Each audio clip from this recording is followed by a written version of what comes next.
जिस गन्ने से गुड़ इतना काला होता है उसकी चीनी इतनी सफेद कैसे हो गई? केमिकल्स उसमें डाले जाते हैं। और मैं एक चीनी मिल के अधिकारी जो मैनेजर है, मैं उनकी बात आपको बता रहा हूं। उन्होंने कहा कि मुझे लगभग 12 साल हो गए चीनी मिल में काम करते हुए, और जब से मैंने काम करना शुरू कर दिया चीनी मिल में, तभी से मैंने घर में चीनी लाना ही बंद कर दिया। मैं तब से अपने बच्चों को चीनी खिलाता ही नहीं हूं, जबकि नौकरी से सैलरी वहीं से मिलती है, मगर चीनी नहीं। मैंने कहा कि आखिर कौन सी घटना घटी जिसके कारण से आपने ऐसा किया? तो उन्होंने बताया एक छोटी सी घटना, कि चीनी मिल में जो ये पानी निकलता है ना चीनी के बनने के बाद, उस प्रोसेसिंग में जो पानी निकलता है, उस पानी में वो सारा केमिकल भी मिक्स रहता है, और उस पानी को चीनी मिल वाले लोग अक्सर एक टंकी में जमा करके रखते हैं।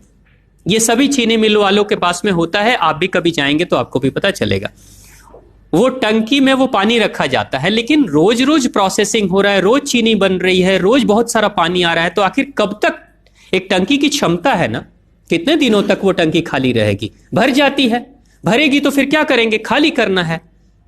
तो क्या किया था चीनी मिल के लोगों ने? सोचा कि छोड़ो ना, अब कहां जाएंगे उसको फेंकने के लिए कहीं दूर, क्योंकि अब उतनी बड़ी टंकी जिसमें हजारों गैलन पानी है, उसके लिए ट्रांसपोर्ट में कितना खर्च आएगा, तो बेहतर होगा रात के अंधेरे में कहीं खेत में डाल देते हैं।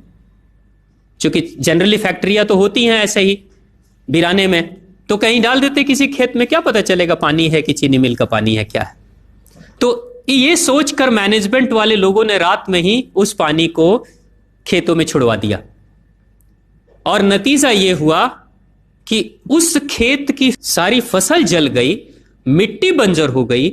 और जब किसान पता करने लगा कि आखिर क्या हुआ मेरे खेत में, जब चेकअप कराया वो मिट्टी का, तो पता चला कि इसमें तो चीनी मिल का जो वेस्ट मटेरियल है वो डाला गया है। तब उसको खबर मिली कि हां, किसी स्टाफ ने बताया कि हां, हमारे चीनी मिल से ही पानी डाला गया था आपके खेत में, और पूरी मिट्टी बंजर हो गई। उसने केस कर दिया और चीनी मिल वाले को मुआवजा देना पड़ा लाखों रुपए। तभी से वो स्टाफ कहते हैं कि जो मिट्टी को बंजर कर दे वो इंसान के शरीर में जाए तो क्या करेगी। उसी के बाद से मैंने अपने घर में चीनी लाना बंद कर दिया। और सच्चाई है, लगभग अगर आप देखेंगे तो अंग्रेजों के आने के समय अंग्रेज पहला चीनी मिल इन्होंने भारत में ही लगाया था। पहला चीनी मिल भारत में ही अंग्रेजों का लगा, और अंग्रेजों ने चीनी की शुरुआत की। भारत के लोग गुड़ खाते थे, चीनी नहीं खाते थे, उन्होंने बहिष्कार किया, बिल्कुल नहीं। लेकिन चीनी और चाय पत्ती दोनों के लिए लोगों को तैयार किया गया था। चाय पिला पिला कर फ्री में चीनी के लिए तैयार किया गया, और चाय के लिए भी तैयार किया गया। अंग्रेज ने जब से यह शुरू किया है, और पिछले 50 वर्षों से हमारे समाज में चीनी खाने का प्रचलन बहुत तेजी से बढ़ा है, और उसी समय से भारत के लोगों के बच्चों के शरीर में कैल्शियम की कमी होनी शुरू हो गई है। अगर कोई मां, अगर कोई बहन जो गर्भवती हो, गर्भकाल के दौरान अगर चीनी का सेवन अगर कोई बहन कर रही हो, तो चांसेस ज्यादा होते हैं गर्भपात होने के। कोई मां अगर बच्चे के जन्म से पहले 1 साल पहले से ही चीनी छोड़ दे और सामान्य भोजन करे, अपना ही दूध बच्चे को पिलाए, और कम से कम 5 साल तक बच्चे को चीनी ना खिलाए, खुद को चीनी ना खिलाए, उस बच्चे को कभी भी ऑस्टियोपोरोसिस की समस्या नहीं हो सकती। कैल्शियम की कमी उसके शरीर में कभी नहीं होगी। चीनी जब जाती है आपके शरीर में, तो बाहर जब निकलती है तो अकेले नहीं निकलती, कैल्शियम लेकर निकलती है। चीनी कैल्शियम लेकर निकलती है, हड्डियों को गलाकर निकलती है। और जिसके शरीर में कैल्शियम की कमी हो जाती है, उसके शरीर में मैग्नीशियम, पोटेशियम, आयरन सबकी कमी हो जाती है।